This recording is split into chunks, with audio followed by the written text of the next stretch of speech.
Okey, hari ini kita akan berbincang tentang agenda kita. Boss, why you speaking Malay? Awkward Berhormat sikit dia orang tu. Sempena Hari Merdeka, kita kena berbicara dalam bahasa Melayu. Siapa yang bercakap dalam bahasa rojak akan dikenakan denda.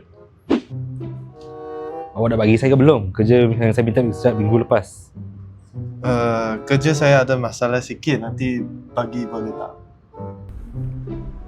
Hari ni makan apa? Oh, saya bawa bekal ayam sup. Kenapa awak tadi senyap je? Awak tak pandai bercakap dalam bahasa Melayu? Actually, I was born in China. I have very little Malay friends and I don't really know how to speak Malay well. Awak kenapa berbicara dalam bahasa Inggeris? Kena denda, pergi beli kopi sekarang. Sempena bulan Merdeka, mari kita perkasa bahasa Melayu. Selamat Hari Merdeka!